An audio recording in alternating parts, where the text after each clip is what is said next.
이건 번외인데요.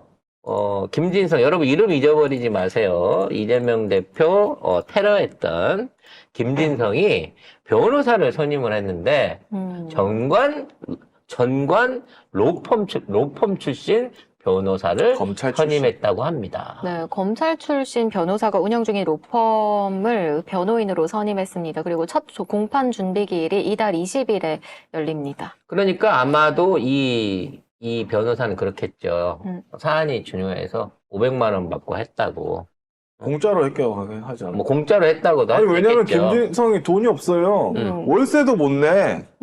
물론 이재명 대표 쫓아다니는 데는 누구 돈을 썼는지 모르겠지만, 그리고 택시비에 뭐 그거 다 누구 돈을 냈는지 모르겠지만, 월세도 그러니까. 못 내는 사람이 검찰 출신 변호사가 운영 중인 부산 지역 로펌을 선임했다. 그러니까 이것도 똑같은 거예요. 첼리스트 때랑. 평소에 채팅방에서 얘기를 나누던 어떤 오빠가 갑자기 변호사를 선임해 줘갖고 압수수색을 하는 데부터 쫓아와가지고 그 변호사가 모든 얘기를 다 해주잖아. 네? 말이 됩니까, 이게? 네. 그 변호사를 통해가지고 그와 관련된 모든 유튜버들을 고발하고 있잖아. 이 사람 돈 얼마 받고 했을까 너무 궁금하지 않아요? 난 너무 궁금해. 얘들은 다 500이야. 박근혜도 500 받고 했고, 첼리스트도 500 받고 했고, 다 500 받았다고 하겠죠. 네. 근데 아무튼, 누가 돈을 낼지는 모르겠으나, 검찰 출신 변호사가 로펌, 변호인이 됐다는 얘기는, 이건 뭔 의미냐? 검사와 변호사가 짝짝꿍이 돼갖고, 재판을, 페어로, 듀엣으로 진행을 하겠다. 그러니까 거기에 참관하거나 거기에 있는 아마 판사도 이제 트리오로 아마 같이 진행을 할 건데 이게 이제 부산에서 이루어지기 때문에 사람들의 관심이 좀 덜할 수도 있잖아요. 아마 거기 누가 재판을 가서 참관을 할지 얼마나 많은 사람들이 이걸 할지 모르겠지만 이게 사실은 국민참여재판이 돼야 되는 내용입니다. 안에 있는 내용들을 공개돼야 되는 내용이거든요.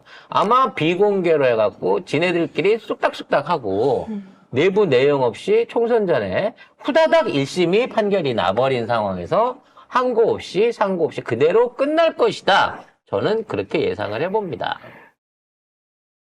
근데 이게 말이 안 되지. 지금 이재명 대표가 그냥 일반인도 아니고 국가의전 서열 8위예요, 8위. 8위. 7위가 한동훈이래, 여당 대표래. 아니, 걔는 비대 대표잖아. 정식 뽑힌 대표도 아니고. 네. 그러면 비대. 8보다는 7.5나 한 7.3 정도 해야 되는 거 아니야? 그러니까 뭐 여당 대표, 야당 대표, 교섭단체 야당 대표가 7, 8인데 부총리급의 예우입니다. 그 부총리급의 예우를 받을 사람이 살인 미수 테러를 당했어요.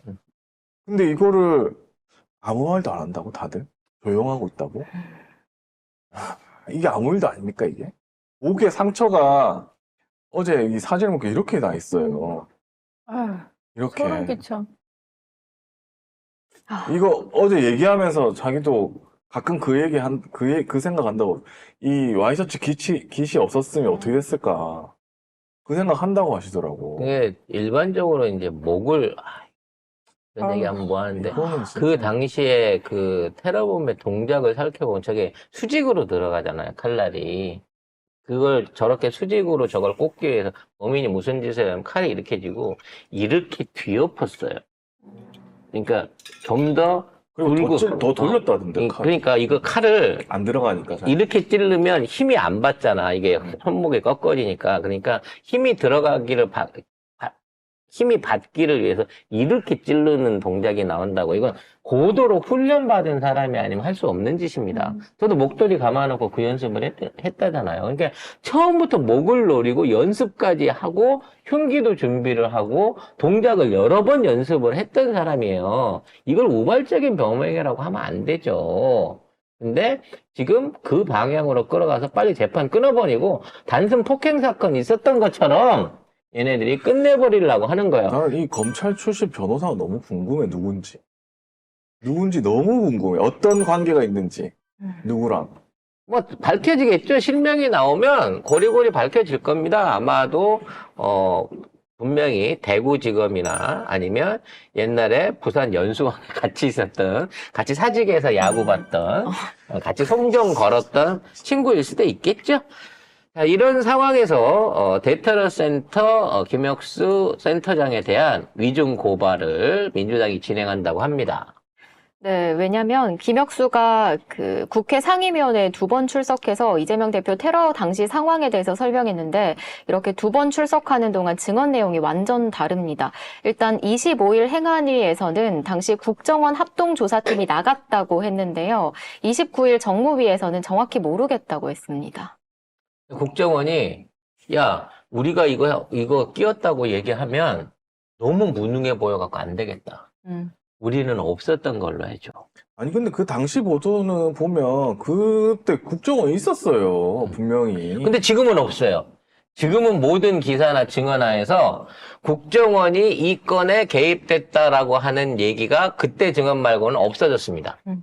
즉, 이 정보 가공을 국정원을 통해서 했다라고 하는 게 왜 국정원이 여기 끼냐면 대테러 센터에 들어가는 모든 정보를 대테러 센터가 직접 하는 게 아니라 국정원이 받아가지고, 왜냐면 국정원이 대한민국의 모든 정보들을 최우선으로 받을 수 있으니까 국정원이 소방, 경찰 이런 거 있는 것들을 취합을 해서 네. 정리를 해갖고 올려준 거다. 그 내용 안에 이렇게 온 거다라고 얘기를 하려고 했더니 국정원이 거짓말을 하는 게 되는 거야. 그러니까 부담이 커진 거지.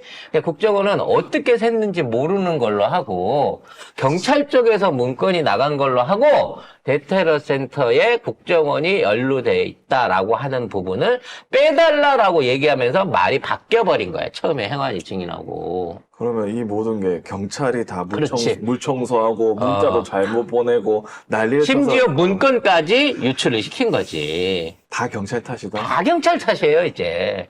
그러니까 짖지 않는 개니까 계속 두들겨 패도 그냥 막 쳐맞고 지가 혼자서 다 당하니까 대한민국의 모든 일은 경찰이 하고 모든 잘못은 경찰이 범하고 있는 거죠.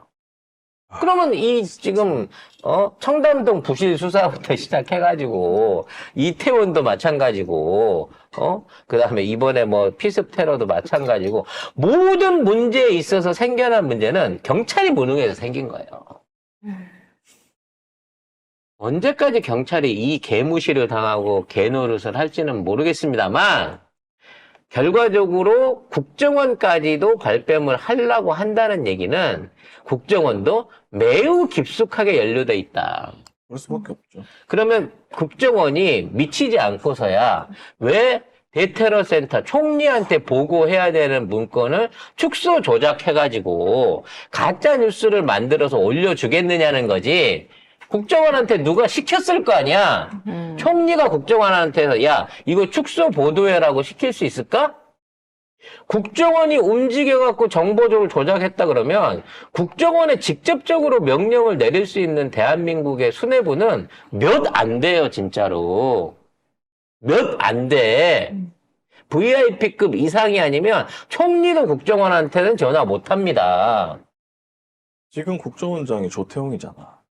그러니까 결론적으로 조태용을 비롯한 국정원이 이 사건의 전후에 어떤 형태로든지 연결돼 있다라고 하는 의심을 안 해볼 수가 없게 만든다는 거죠. 물론 뭐 1월 16일에부터 현직이지만 자, 어차피 그 밑에 있는 따까리들이나 뭐 23차장을 다 자르고 전부 다 거기에다가 검찰 출신들을 지금 다 심어놔갖고 사실상 조직이 와해된 상태나 다름이 없다는데 뭐 국정원이 할 수 있는 게 뭐 있겠어. 검찰이 늘 조작하는 그 수준의 증거 조작, 증언 조작밖에 못하는 거지. 근데 반면에 배현진 테러 보면 어떻게 돼가고 있어요.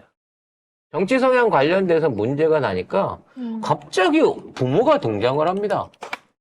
부모가 등장을 하고요. 얘 증언이 나와요. 경찰이 물어봤대요. 너 왜 배현진한테 그랬어? 정치를 족같이 하잖아요. 이상하게. 그 말이지, 마씨. 이런 식으로 얘기를 했다는 거예요.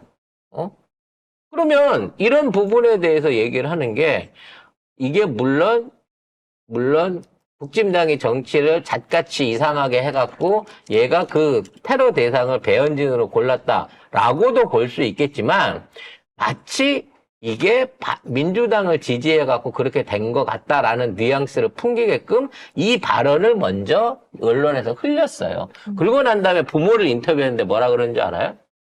아마도 난 이게 부모가 진짜 했는데 나중에 물어볼 거야.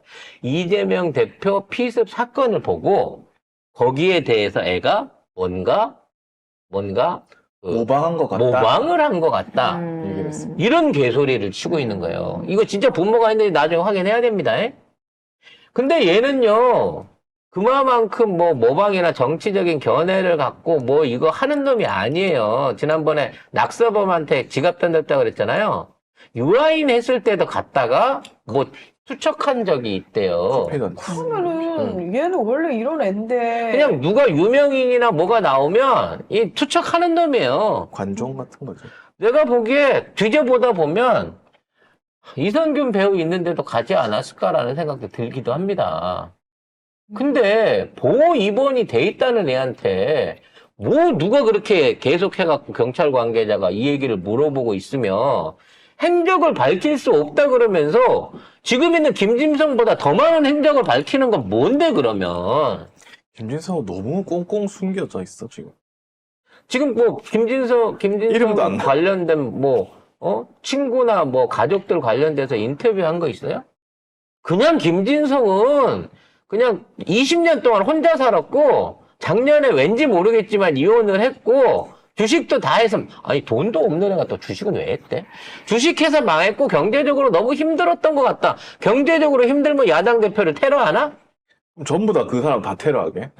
아니 솔직히 경제가 힘들고 어려우면 대통령이나 여당 대표를 테러해야 되는 거 아니야? 그렇지. 경제를 이재명이 어렵게 만들었어?